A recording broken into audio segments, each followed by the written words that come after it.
It was very low fire indeed, nothing on such a bitter night. He was obliged to sit close to it and brood over it before he could extract the least sensation of warmth from such a handful of fuel. The fireplace was an old one, built by some Dutch merchant long ago, and paved all round with quaint Dutch tiles designed to illustrate the scriptures. There were casts, Cains and Abels, Pharaoh's daughters, queens of Sheba, angelic messengers descending through the air on clouds like feather beds, Abrahams, Belshazzars, apostles putting off to sea in butterboats, hundreds of figures to attract his thoughts. And yet, the face of Marley, 7 years dead, came like the ancient prophet's rod and swallowed up the whole. If each smooth tile had been a blanket first, with power to shape some picture on its surface from the disjointed fragments of his thoughts, there would have been a copy of old Marley's head on every one. Humbug, said Scrooge, and he walked across the room. After several turns, he sat down again. As he threw his head back in the chair, his glance happened to rest upon a bell, a disused bell that hung in the room and communicated for some purpose now forgotten with a chamber in the highest story of the building. It was with great astonishment and with a strange, inexplicable dread that as he looked, he saw the bell began to swing. It swung so softly in the outset that it scarcely made a sound, but soon it rang out loudly, and so did every bell in the house. This might have lasted half a minute or a minute, but it seemed an hour. The bells ceased as they had begun together. They were succeeded by a clanking noise deep down below, as if some person were dragging a heavy chain over the casks in the wine merchant's cellar. Scrooge then remembered to have heard that ghosts in haunted houses were described as dragging chains. The cellar door flew open with a booming sound, and then he heard the noise much louder on the floors below, and then coming up the stairs, and then coming straight toward his door. "It's humbug still," said Scrooge. I won't believe it."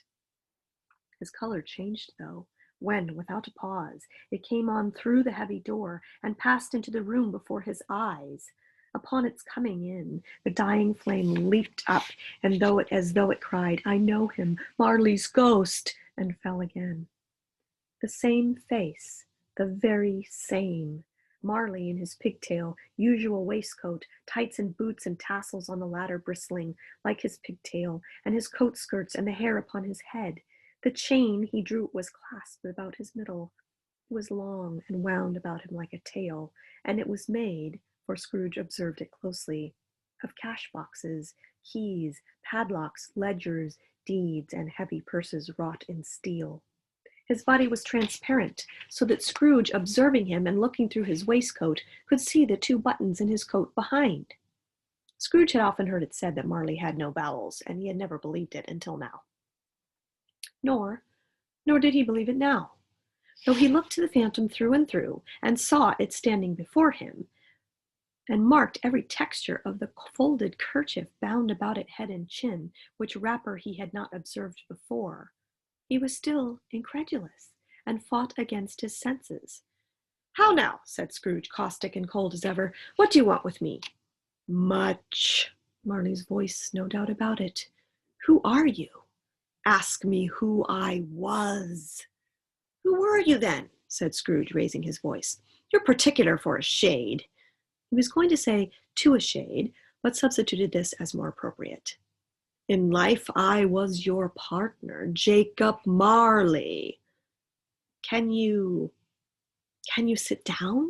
said Scrooge, looking doubtfully at him. "I can." "Do it, then." Scrooge asked the question because he didn't know whether a ghost so transparent might find himself in a condition to take a chair, and felt that in the event of it being impossible, it might involve the necessity of an embarrassing explanation. But the ghost sat down on the opposite side of the fireplace, as if he were quite used to it. "You don't believe in me," observed the ghost. "I don't," said Scrooge. "What evidence would you have of my reality beyond that of your senses?" "I don't know," said Scrooge. "Why do you doubt your senses?" "Because," said Scrooge, "a little thing affects them. A slight disorder of the stomach makes them cheat. You may be an undigested bit of beef, a blot of mustard, a crumb of cheese, a fragment of an underdone potato. There's more of gravy than of grave about you, whatever you are." Scrooge was no match in the habit of cracking jokes, nor did he feel in his heart by any means waggish then. The truth is that he tried to be smart as a means of distracting his own attention and keeping down his terror, for the spectre's voice disturbed the very marrow in his bones. To sit staring at those fixed glazed eyes in silence for a moment would play, Scrooge felt, the very deuce with him. There was something very awful, too, in the spectre's being provided with an infernal atmosphere of his own. Scrooge could not feel it himself, but this was clearly the case, for though the ghost sat perfectly motionless, his hair and skirts and tassels were still agitated as by the hot vapor of an oven.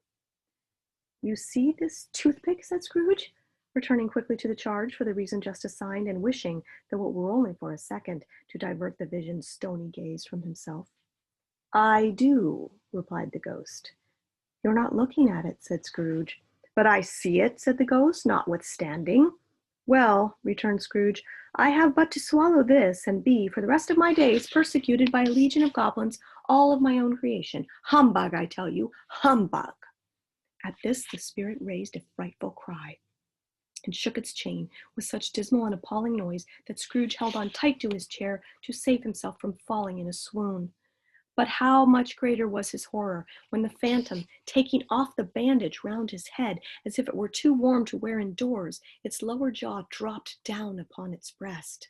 Scrooge fell upon its knees and clapped his hands before his face. "Mercy," he said, "dreadful apparition, why do you trouble me?"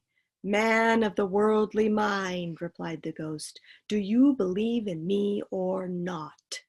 "I do," said Scrooge. "I must. But why do spirits walk the earth, and why do they come to me?" "It is required of every man," the ghost returned, "that the spirit within him should walk abroad among his fellow men, and travel far and wide, and if that spirit goes not forth in life, it is condemned to do so after death. It is doomed to wander through the world, oh, woe is me, and witness what it cannot share, but might have shared on earth, and turn to happiness." Again the spectre raised a cry and shook its chain and wrung its shadowy hands. "You are fettered," said Scrooge, trembling. "Tell me why." "I wear the chain I forged in life," replied the ghost. "I made it link by link and yard by yard. I girded it on of my own free will, and of my own free will I wore it.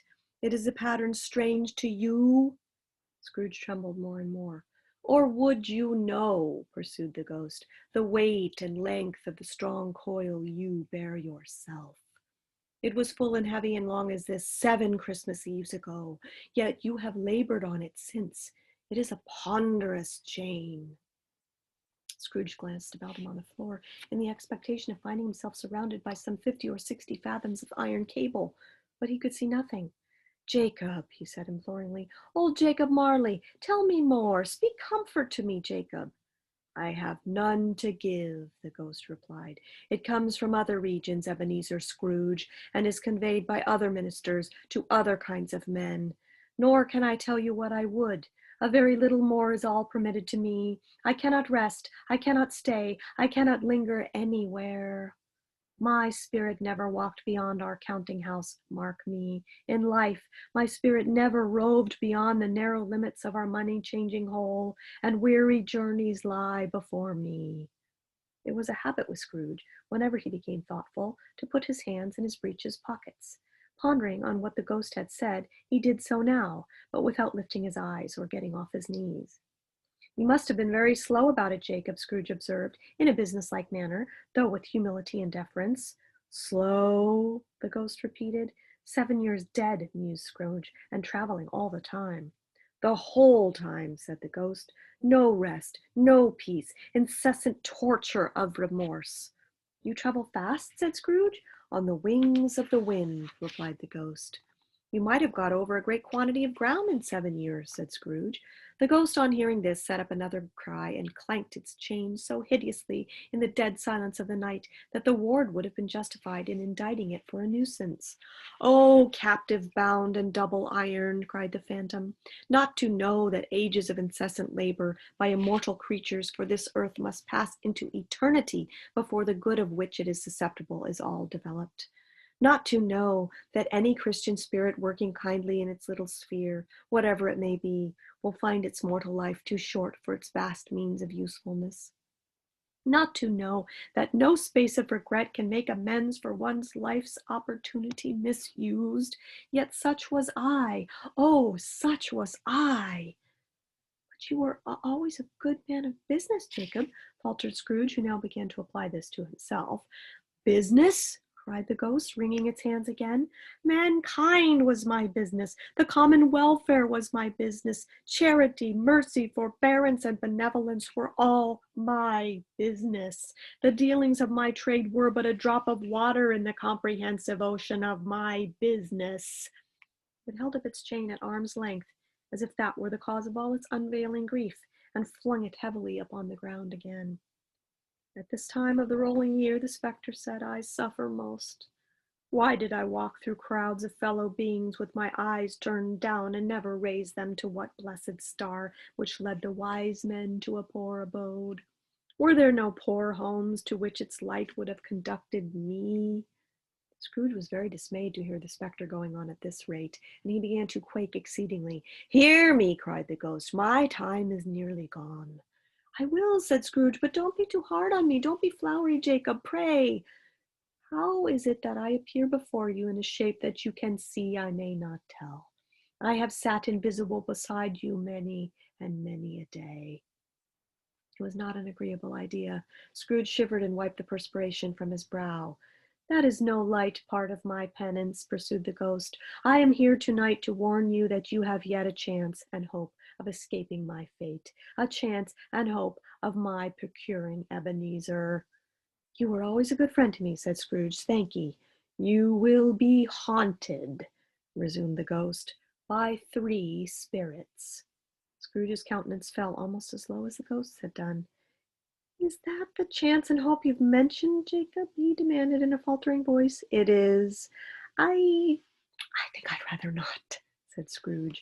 Without their visit, said the ghost, you cannot hope to shun the path I tread. Expect the first tomorrow when the bell tolls 1. Couldn't I take 'em all at once and have it over, Jacob? Hinted Scrooge. Expect the second on the next night at the same hour, the third upon the next night when the last stroke of 12 has ceased to vibrate. Look to see me no more, and look that for your own sake you remember what has passed between us. When it had said these words, the spectre took its wrapper from the table and bound it round its head as before.